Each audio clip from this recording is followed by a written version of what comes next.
Flashes of light, the thunderous roar of music, and the deafening cheers of thousands of fans filled the air. I stood backstage, my heart pounding with anticipation. Tonight was the night of Justin Riley's biggest concert yet. As the lead event coordinator, I knew everything had to be perfect. Working in the concert industry has always been a whirlwind. From cozy bars to massive stadiums, I had seen it all. Each event brought its own set of challenges, but this show was different. The energy, the excitement, the pressure, it was all magnified. Justin Riley was a teen pop sensation, and his fans had been counting down the days to this concert. Hours before the show, my team and I were meticulously checking every detail.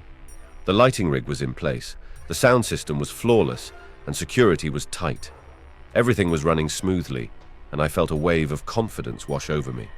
This was going to be a night to remember. Just as I was about to take a moment to breathe, my colleague Joshua ran up to me looking frantic. "Tom, we've got a problem. We're out of merchandise, t-shirts and posters. The kids are going to riot if we don't get more." I sighed, feeling the familiar tug of urgency. "Where's the extra stock?" "Down in the storage rooms, in the basement levels of the stadium," he replied, glancing nervously at his watch. "We need it fast."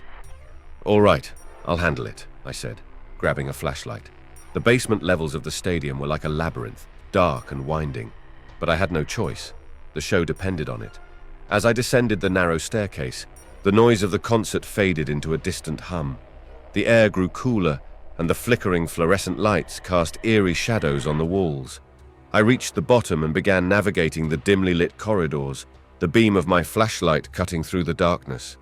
I turned a corner and saw a man standing there dressed in grey clothes. He was muttering to himself, his eyes wide and unblinking. Something about him seemed off, and a chill ran down my spine.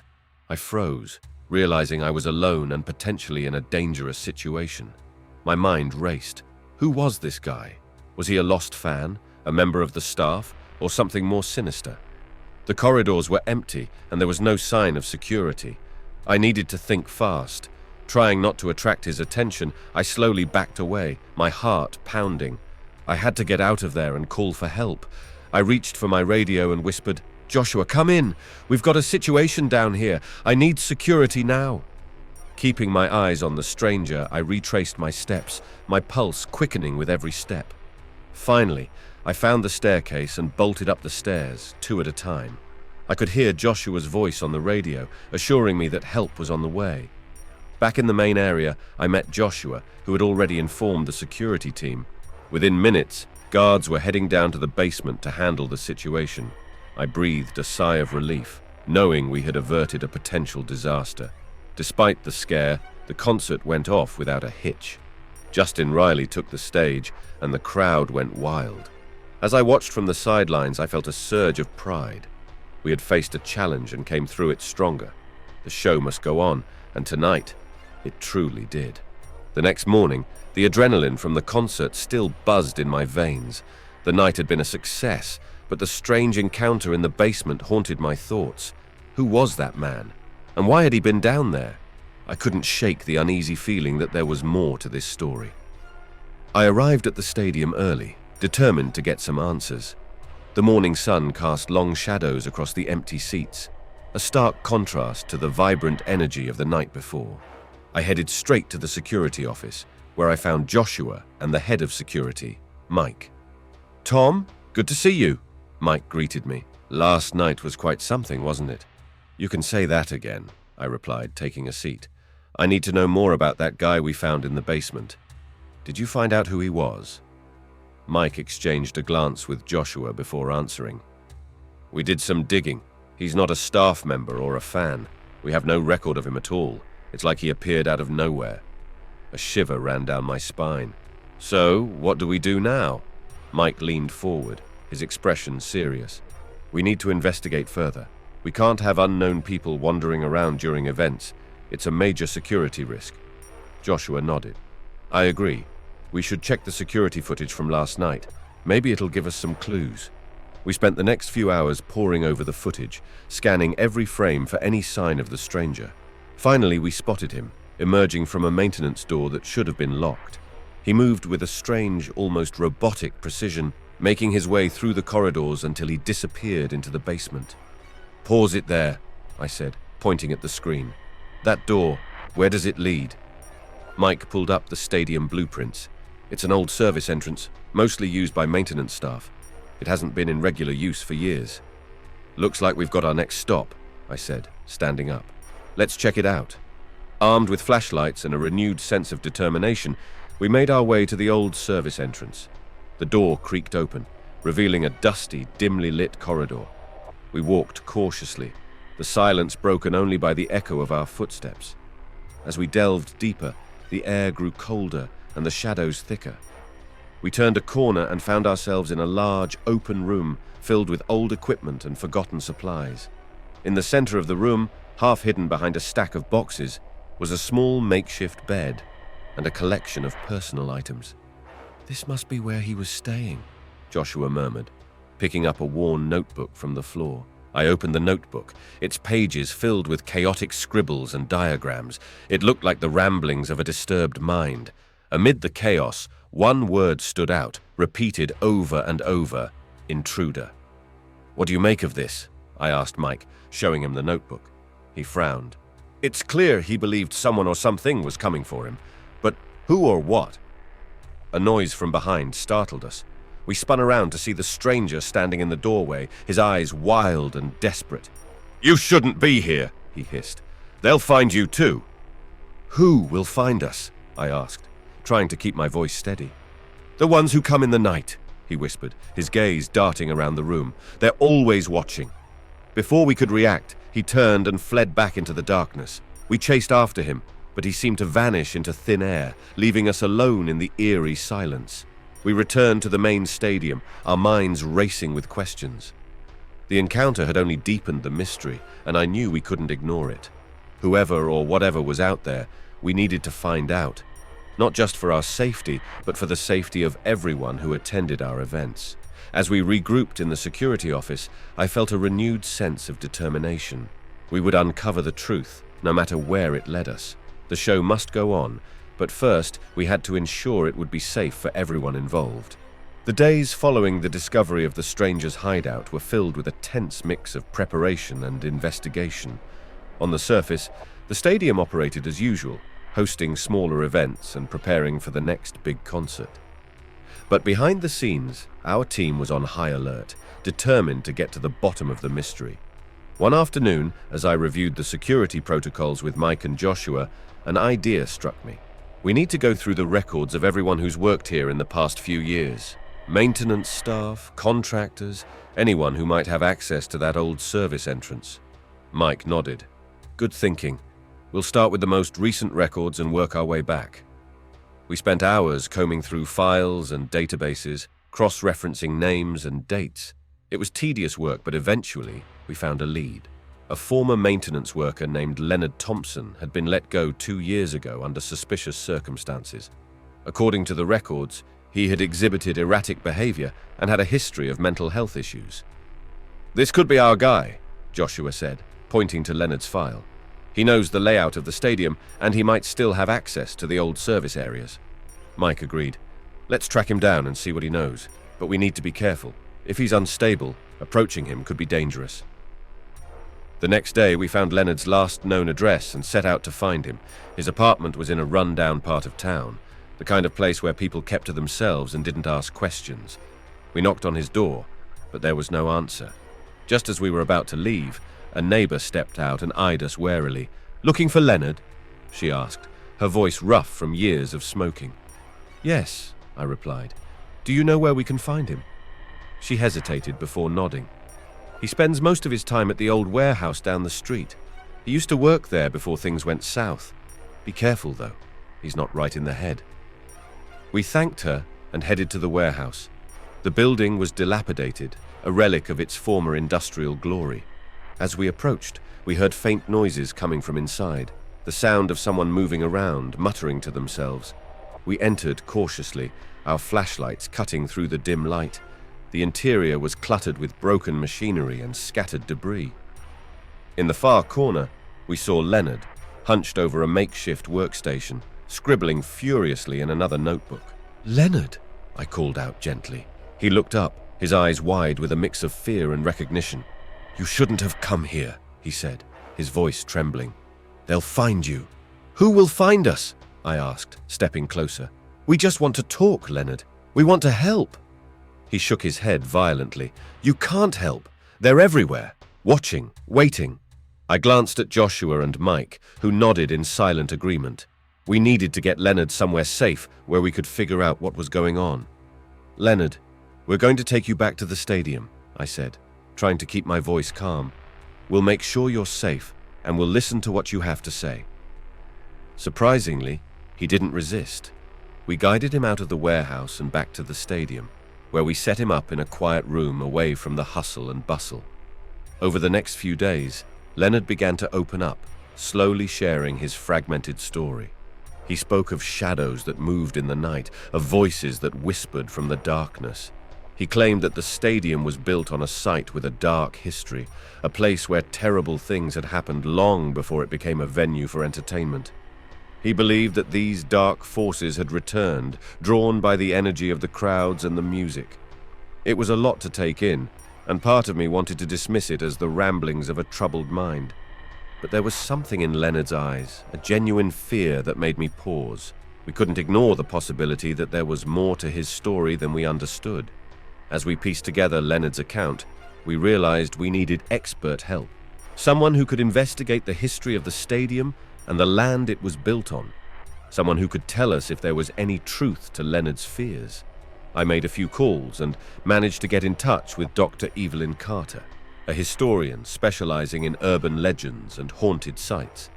She agreed to meet with us the next day to discuss our findings. The stage was set for the next phase of our investigation. We were determined to uncover the truth, no matter where it led. The safety of our audience and the integrity of our events depended on it.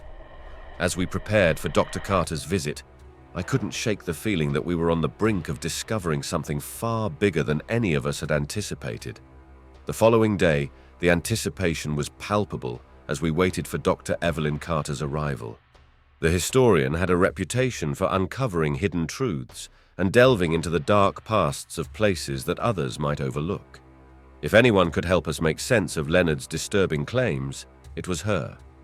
At noon sharp, Dr. Carter arrived at the stadium. She was a tall woman in her early 50s, with sharp eyes and an air of quiet confidence. As we greeted her and led her to the room where Leonard was staying, she listened intently as we recounted everything we had discovered so far. "Leonard believes that the stadium is built on a site with a dark history," I explained. "He's convinced that there are entities here, drawn by the energy of the crowds." Dr. Carter nodded thoughtfully. "I've encountered similar claims in my work. Places with a violent or tragic past can sometimes leave an imprint, a lingering presence that affects the living. Let's hear what Leonard has to say." We entered the room and Leonard looked up, his eyes still filled with that haunted, wary expression. Dr. Carter introduced herself and began speaking to him in a calm, soothing manner, asking gentle questions about his experiences and memories. Slowly, Leonard began to open up once more, recounting his encounters with the shadows and voices. "I used to work here," he said, his voice trembling. "Late at night, I'd hear them, whispering, moving. At first, I thought I was losing my mind. But then I started finding things, old newspapers, records, this place. It's built on something bad." "What did you find, Leonard?" Dr. Carter asked, leaning forward.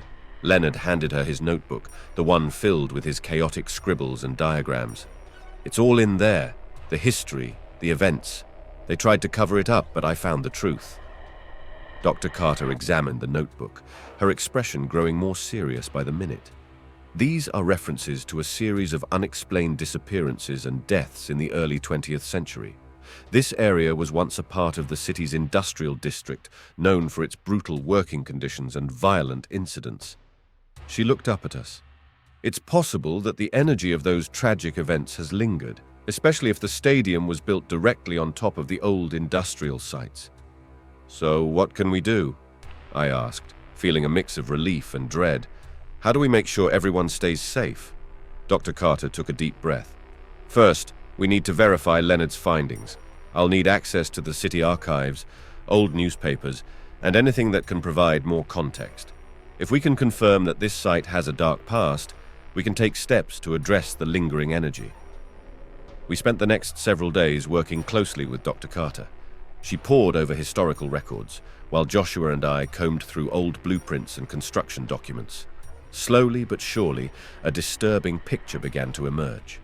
The stadium indeed sat atop what had once been a notorious industrial complex, plagued by accidents, disappearances, and even rumors of foul play. Armed with this knowledge, Dr. Carter outlined a plan. We need to perform a cleansing ritual, something to break the connection between the past and the present.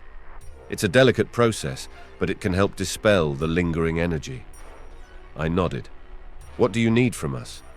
I'll need access to the stadium during off hours, she replied. We'll also need to gather specific materials, sage, candles, certain crystals, and it would help to have Leonard present, as he's the one most attuned to the disturbances. We worked tirelessly to prepare for the ritual. The atmosphere among the staff was tense, but there was also a sense of determination. We were united in our goal to protect the stadium and everyone who visited it. The night of the cleansing ritual arrived, and we gathered in the heart of the stadium. Dr. Carter led the ceremony, guiding us through each step with calm authority. Leonard stood by her side, visibly nervous but resolute. As the ritual progressed, a strange, almost palpable shift seemed to occur in the air around us. The stadium, usually so full of life and energy, felt eerily still. Dr. Carter's voice echoed through the empty stands, her words carrying a power that resonated deep within the structure. Finally, after what felt like hours, she concluded the ritual. There was a moment of profound silence, and then a feeling of relief washed over us. The oppressive weight that had hung in the air seemed to lift, replaced by a sense of calm. Dr. Carter smiled, her face reflecting a mixture of exhaustion and satisfaction. It's done. The connection has been severed. The energy should dissipate over time, but we'll need to remain vigilant. Leonard looked at me, his eyes filled with gratitude and relief. Thank you, he whispered. I never thought anyone would believe me, let alone help. We're all in this together, I replied, feeling a renewed sense of purpose. The show must go on, but now we know how to protect everyone involved. As we walked out of the stadium into the cool night air, I felt a profound sense of accomplishment. We had faced the unknown and come out stronger, united by our determination and courage. Whatever challenges lay ahead, I knew we could handle them together. With the ritual completed and the stadium feeling safer, life started to return to normal.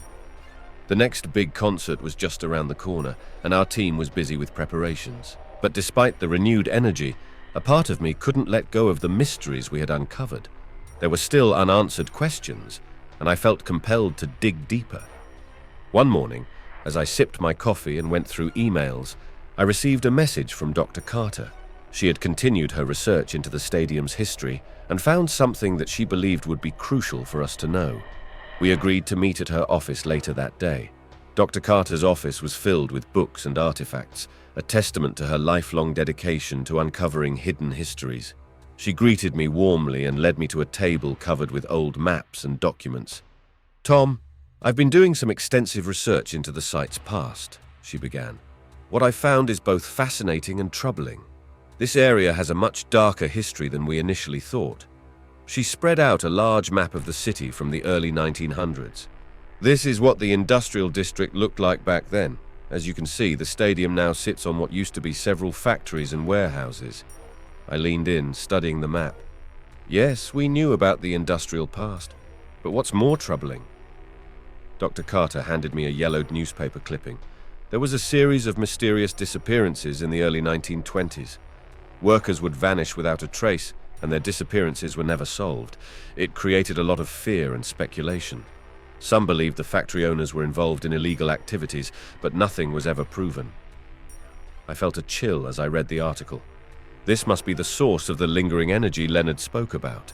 But why weren't these disappearances ever solved? Dr. Carter sighed. The authorities at the time were either complicit or completely ineffective. The district was a hotbed of corruption, and many cases were swept under the rug. I also found records of a fire that destroyed one of the largest factories, killing many workers and leaving even more questions unanswered. As we delved deeper into the history, I couldn't shake the feeling that there was more to this story. Do you think there's a way to bring closure to these events? Something that could finally lay these spirits to rest? Dr. Carter nodded slowly. I believe there is, but it would require us to acknowledge and memorialize the past. These souls need recognition and respect. If we can create a space within the stadium to honor them, it might help to ease the lingering unrest.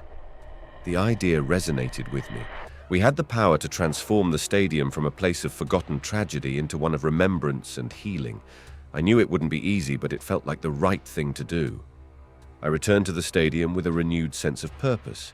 Gathering the team, I shared Dr. Carter's findings and our plan to create a memorial. At first, there was hesitation. The idea of acknowledging such a dark history was daunting. But as we discussed it, the team began to see the potential for healing and transformation. We decided to dedicate a section of the stadium to the memory of the lost workers. We would create a small garden, a peaceful space where visitors could reflect and pay their respects. We also planned to install a plaque detailing the history of the site and the lives that had been lost. The next few weeks were a flurry of activity. We worked with local artists and historians to design the memorial. Leonard, now much calmer and more involved, helped us with the details he remembered from his research. It was a collaborative effort, and the sense of unity among the team was palpable. Finally, the day of the memorial unveiling arrived. We held a small ceremony inviting members of the community, local officials, and the media. Dr. Carter spoke about the importance of remembering our past and learning from it. Leonard, visibly moved, shared his experiences and expressed his gratitude for the recognition of the lost souls. As I stood before the newly unveiled plaque, I felt a profound sense of accomplishment. We had turned a place of darkness into one of light and remembrance. The energy in the stadium felt different now, calmer, more at peace. The ceremony concluded with a moment of silence, and I looked around at the faces of those gathered. I knew that our work here was not just about hosting concerts and events. It was about creating a space where history was honored and the community could come together in both joy and remembrance. As the sun set over the stadium, casting a warm glow over the new memorial garden, I felt hopeful for the future. We had faced the unknown and emerged stronger, and in doing so, we had ensured that the show would go on, safely and with respect for the past. The memorial unveiling brought a sense of closure and peace to the stadium, and life slowly returned to normal. The team felt proud of what we had accomplished, and there was a renewed sense of unity and purpose. With the next big concert only a few days away, our focus shifted back to the task at hand, ensuring a smooth and unforgettable event for Justin Riley's fans. The preparations were in full swing. The stage crew was setting up the elaborate lighting rig, the sound team was fine-tuning the audio system, and the security team was doubling their efforts to ensure the safety of everyone involved. The stadium buzzed with activity, a testament to the hard work and dedication of our staff. Despite the positive atmosphere, a part of me remained on edge. The incidents we had faced, the mysteries we had uncovered, and the history we had revealed still lingered in my mind. I couldn't shake the feeling that we weren't entirely out of the woods yet. On the eve of the concert, I walked through the stadium, checking on the final preparations. The seats were empty now, but I could easily imagine them filled with thousands of excited fans. The stage was a marvel of engineering and artistry, ready to host a spectacular show. As I made my way to the backstage area, I ran into Joshua, who was overseeing the setup of the merchandise booths. "Everything looks great, Josh. How are we doing on stock?" He grinned. "We're all set. Learned our lesson from last time. We've got more than enough to meet the demand." I chuckled. "Good to hear. Let's make sure this concert goes off without a hitch." As the sun set, casting long shadows across the stadium, I took a moment to visit the memorial garden. The space was peaceful, a stark contrast to the energy of the concert preparations. The plaque glinted softly in the fading light, a reminder of the journey we had been through. My thoughts were interrupted by the sound of footsteps behind me. I turned to see Leonard approaching, a tentative smile on his face. "Tom, I just wanted to thank you again for everything you've done. The memorial, it means a lot." I nodded, feeling a sense of camaraderie with him. "We couldn't have done it without you, Leonard. Your knowledge and dedication were crucial." He hesitated, then added, "I also wanted to let you know that I've been feeling much better lately. The nightmares have stopped and the whispers, they're gone." "That's great news," I said, genuinely relieved. "It means we're on the right track." As Leonard left, I lingered in the garden a bit longer, soaking in the tranquility. The calm was reassuring, but it also felt like the quiet before a storm. With a deep breath, I made my way back to the main area, ready to face whatever challenges the concert might bring. The day of the concert arrived, and the stadium was transformed into a bustling hive of activity. Fans began pouring in, their excitement palpable. The air was filled with laughter, chatter, and the occasional burst of song as groups of friends celebrated the upcoming performance. Backstage, the crew was in high gear, ensuring that every detail was perfect. Justin Riley's team was coordinating with ours, and the atmosphere was one of focused energy. As the lead event coordinator, I moved between groups, answering questions, solving problems, and providing reassurance. As showtime approached, the anticipation grew. The lights dimmed, and a hush fell over the crowd. The opening act took the stage, and the stadium erupted in applause. Everything was going smoothly, and I allowed myself a moment of satisfaction. But as Justin Riley's set time drew closer, an uneasy feeling began to creep in. I couldn't pinpoint its source, but the hairs on the back of my neck stood on end. I checked in with Mike and the security team, who assured me that everything was under control. Just as Justin was about to take the stage, a commotion erupted near one of the entrances. Security radios crackled with urgent messages, and I rushed to the scene. A group of fans had somehow managed to breach the barricades, causing a surge of people to flood into a restricted area. "Get this under control!" I barked into my radio, coordinating with security to restore order. The situation was chaotic, and it took every ounce of our training and experience to manage the crowd and ensure no one was hurt. As the dust settled and order was restored, I felt a wave of exhaustion. The concert continued without further incident, and Justin Riley delivered a performance that left the audience in awe. But the close call reminded me that we could never let our guard down, not even for a moment. As the final notes of the encore echoed through the stadium and the crowd began to disperse, I knew we had faced yet another test and emerged stronger. The calm may have been disrupted, but we had weathered the storm. Walking through the now empty stadium, I felt a renewed sense of determination. We had a responsibility to our fans, our team, and the memory of those who had come before us. The show must go on, and we would be ready for whatever challenges lay ahead.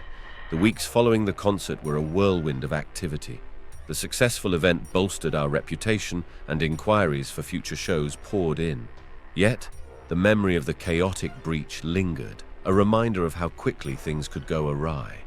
I often found myself returning to the memorial garden, seeking a sense of peace amid the hustle and bustle. It had become a sanctuary, not just for me, but for many of the staff. One afternoon, as I sat on a bench, I was joined by Dr. Carter, who had continued her research on the stadium's history. "Tom, I've uncovered more about the disappearances and the fire," she began, her tone serious. "It seems that the factory owners were involved in illegal activities, including human trafficking and forced labor. The fire was likely an attempt to cover up their crimes."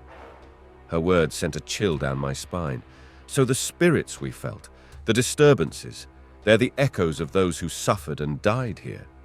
Dr. Carter nodded. "Yes, and their unrest is understandable. They were wronged in life and their stories were buried with them. The memorial helps, but there's more we need to do." "What do you suggest?" I asked, feeling a mix of determination and apprehension. "We need to uncover and share their stories," she replied. "There are still records out there, hidden in archives and forgotten documents. We need to bring their truth to light." Inspired by her conviction, I rallied the team. We began an extensive research project, digging through historical archives, old newspapers, and court records. Leonard proved invaluable, his familiarity with the area's history guiding us to crucial pieces of information. As we pieced together the past, a tragic narrative emerged. The factory workers had endured horrific conditions, and many had tried to escape, only to be caught and punished. The fire that destroyed the factory had indeed been a cover-up, and the owners had escaped justice, their crimes lost to time. we decided to create a comprehensive exhibit within the stadium, detailing the history we had uncovered. The exhibit would include photographs, documents, and personal stories, providing a stark contrast to the vibrant events hosted above. It was our way of honoring the past and ensuring that the victims' voices were finally heard. The project garnered attention from the media and the community. People came forward with their own stories and artifacts, adding to the depth and authenticity of the exhibit. The response was overwhelming, and it became clear that this history had touched many lives. On the day of the exhibit's opening, the stadium was filled with a different kind of energy. Instead of cheers and applause, there was a solemn reverence as visitors moved through the displays. Families of the victims came to pay their respects, and their gratitude was deeply moving. As I walked through the exhibit, I felt a profound sense of purpose. We had not only unearthed a buried history, but had also created a space for healing and remembrance. The spirits of the past, once restless and forgotten, now had a voice. That evening, as the stadium lights dimmed and the last visitors left, I stood in the garden once more. Leonard joined me, his expression one of quiet contentment. "You've done something remarkable here, Tom," he said. "They can finally rest in peace." "We've all done it together," I replied, feeling a deep sense of camaraderie. "Their stories will not be forgotten, and we'll continue to honor them." Dr. Carter approached, her eyes reflecting the satisfaction of a mission accomplished. "This is just the beginning. There are so many stories out there waiting to be told." I nodded. "And we'll tell them. The stadium isn't just a place for concerts and events. It's a place for history, for truth, and healing." As we stood together, the stars shining above us, I felt a renewed sense of hope. We had faced the shadows of the past and emerged stronger. The show must go on, but now it would do so with a deeper understanding of the ground we stood on. Our journey was far from over, but we were ready for whatever lay ahead. Together, we would ensure that the voices of the past were heard and that their stories would continue to inspire and guide us. With the past brought to light and the spirits of the workers honored, the stadium took on a new life. The exhibit became a permanent fixture, drawing visitors from all over who wanted to learn about the history and pay their respects. Our team felt a renewed sense of purpose, knowing that we had transformed the stadium into a place of both entertainment and remembrance. As we prepared for the next major event, a benefit concert featuring some of the biggest names in music, the atmosphere was electric. The concert was dedicated to raising funds for local historical preservation and supporting mental health initiatives, inspired by our experiences with Leonard and the community's response to our efforts. The day of the benefit concert arrived, and the stadium buzzed with activity. The stage was set, the lights were perfect, and the sound check went smoothly. Thousands of fans filled the seats, excited for a night of incredible performances.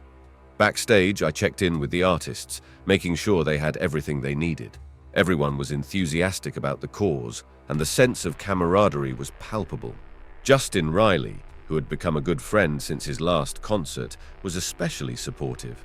"This is amazing, Tom," he said, looking around the bustling backstage area. "What you've done here, it's more than just a concert, it's a movement." I smiled, feeling a surge of pride. It's been a team effort, and tonight, we're going to make a real difference. As the opening act took the stage, I made my way to the control room, where Mike and Joshua were overseeing the technical aspects of the show. The screens showed live feeds of the performances, the audience, and various angles of the stadium. "Everything's running smoothly," Mike said, giving me a thumbs up. "No surprises this time." I nodded, feeling a sense of relief. "Let's keep it that way." The concert unfolded without a hitch, each performance more exhilarating than the last. The crowd's energy was infectious, and the artists fed off their enthusiasm, delivering unforgettable sets. As Justin Riley took the stage for the grand finale, the stadium erupted in cheers. Watching from the control room, I felt a wave of emotions. We had come so far, facing challenges and uncovering hidden truths, and now we were here, bringing people together for a greater cause. Justin's performance was electrifying, and as he finished his final song, the stage lights dimmed and a spotlight focused on the memorial garden. The audience fell silent as a video montage played on the large screens, telling the story of the workers and their legacy. Tears filled my eyes as the video concluded, and the audience rose to their feet in a standing ovation. It was a powerful moment of recognition and remembrance, one that I knew would stay with us all. After the concert, I joined the team and the artists backstage. The atmosphere was one of celebration and reflection, a mix of exhaustion and exhilaration. Leonard approached me, his eyes shining with gratitude. "Tom, this was incredible," he said. "I can't thank you enough for what you've done." I shook my head. "We did this together, Leonard, and we'll keep moving forward, honoring the past and building a better future." Dr. Carter joined us, her expression one of pride and satisfaction. "Tonight was a testament to the power of truth and unity. The stories we've uncovered have touched so many lives." As we stood together, the reality of our achievements sank in. The stadium had become more than just a venue. It was a symbol of resilience, hope, and community. We had faced our fears, uncovered the shadows of the past, and emerged stronger. In the weeks that followed, the success of the benefit concert continued to resonate. The funds raised supported numerous local initiatives, and the stadium's reputation grew as a place of both entertainment and historical significance. Our team remained dedicated to our mission, planning future events and continuing our research into the area's history. The journey was far from over, but we were ready for whatever came next, united by our experiences and our commitment to making a difference. As I walked through the now quiet stadium, I felt a deep sense of fulfillment. The show must go on, and with each new event, we would honor the past and inspire the future. Life at the stadium settled into a gratifying rhythm after the benefit concert. Our reputation as a premier venue that honored its past while championing contemporary causes only grew. Yet, as we moved forward, the past continued to whisper its secrets. One late afternoon, as I was finalizing plans for an upcoming charity gala, Joshua rushed into my office, his face alight with excitement and curiosity. "Tom, you need to see this," he said, thrusting a dusty old map into my hands. "What is it?" I asked, intrigued by his enthusiasm. "This," Joshua began, pointing to a section of the map, "is an old blueprint of the stadium and its surrounding areas, dating back to the early 1900s. I found it in the city archives while looking for more historical context for our next exhibit." I studied the map, noting the detailed layout of the old industrial district. One area in particular caught my eye. It was a section marked with a symbol that wasn't on any modern maps or blueprints. "What's this?" I asked, tapping the strange symbol. "That's what I wanted to show you," Joshua replied. "It's labeled as a subterranean storage facility. There's no record of it in our current blueprints. It seems to have been sealed off and forgotten over the years." The implications were enormous. If there was an undiscovered part of the stadium's past hidden beneath our feet, it could hold invaluable insights or artifacts. "We need to check it out," I said, my mind racing with possibilities. "Gather a small team and the necessary equipment. We're going on an expedition." Later that evening, armed with flashlights, maps, and a sense of adventure, our team, Joshua, Leonard, Dr. Carter, and I, descended into the bowels of the stadium. The air grew cooler and more humid as we navigated the old, forgotten corridors. Finally, we reached a heavy, rusted door marked on the map. It took all of our combined strength to pry it open, revealing a dark, cavernous space beyond. As our flashlights pierced the darkness, we stepped into what appeared to be an old storage room. Shelves lined the walls, filled with dusty crates and forgotten equipment. The air was thick with the scent of history and neglect. "This place is incredible," Dr. Carter whispered, her eyes wide with amazement. "It's like a time capsule." We spread out, carefully exploring the space. Leonard discovered old ledgers and documents, their pages yellowed with age. Joshua found tools and machinery, remnants of the industrial past. As I examined the far corner of the room, my flashlight revealed a large, ornate chest. "Guys, come look at this," I called out, my voice echoing in the cavernous space. The team gathered around as I carefully opened the chest. Inside, we found personal belongings, photographs, letters, trinkets, all meticulously preserved. It was a treasure trove of history, offering a poignant glimpse into the lives of the workers who had once toiled here.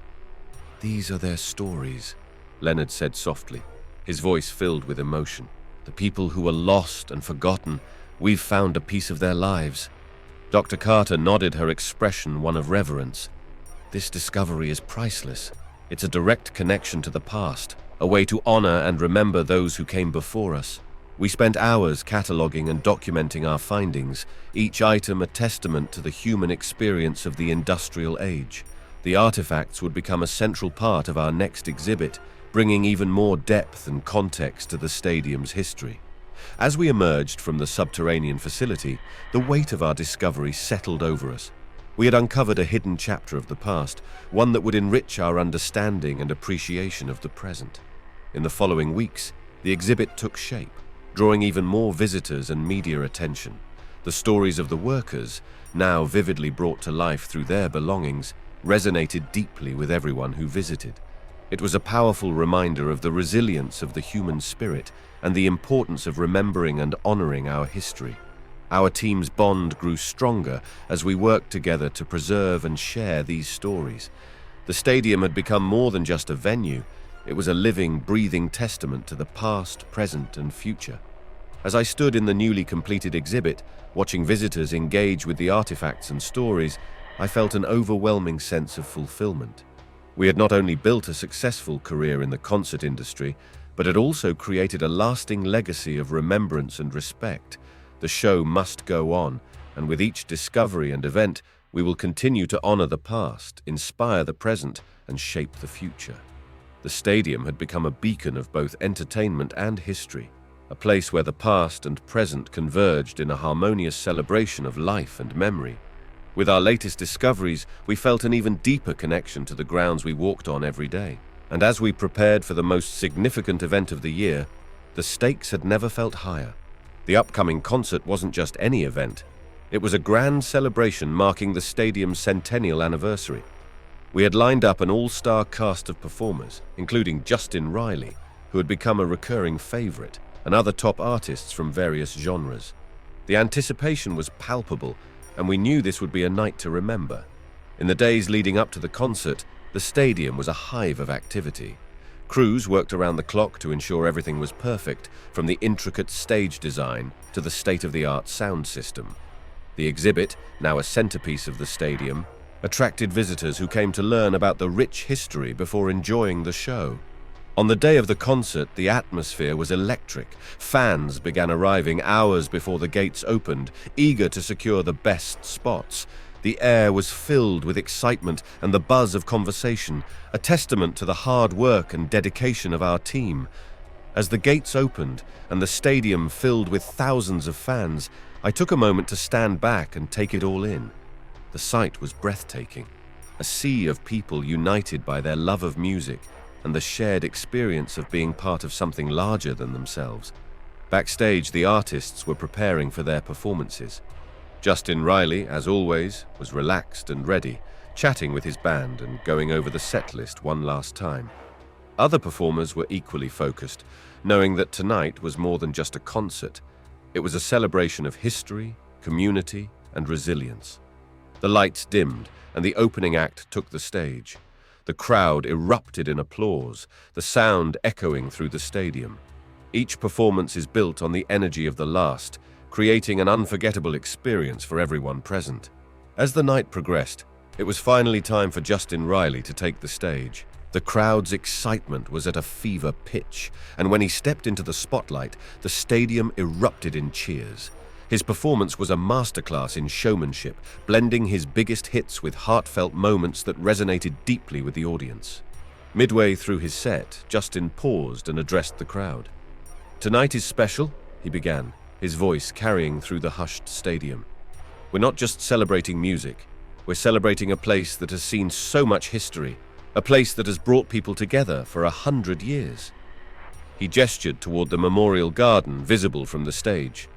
"I want to dedicate this next song to all the workers who built this stadium, who lived and worked here, and whose stories we now honor.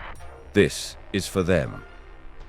As he began to play, the screens behind him lit up with images from the exhibit, photographs of the workers, scenes from the industrial era, and the artifacts we had uncovered. The song was hauntingly beautiful, a tribute to the resilience and spirit of those who came before us. The audience was visibly moved, many wiping away tears.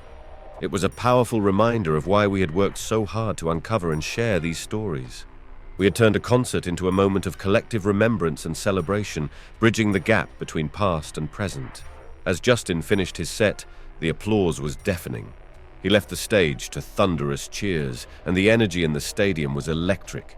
The final act of the night brought all the performers back on stage for a grand finale, a collaborative performance that left everyone in awe. As the last notes faded and the lights came up, the crowd erupted in one final ovation. It was a night none of us would ever forget, a testament to the power of music and the importance of honoring our history.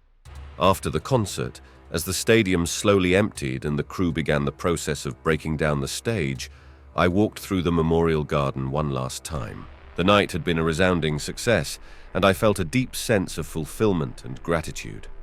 Leonard, Dr. Carter, Joshua, and the rest of the team joined me, their faces reflecting the same mixture of exhaustion and triumph.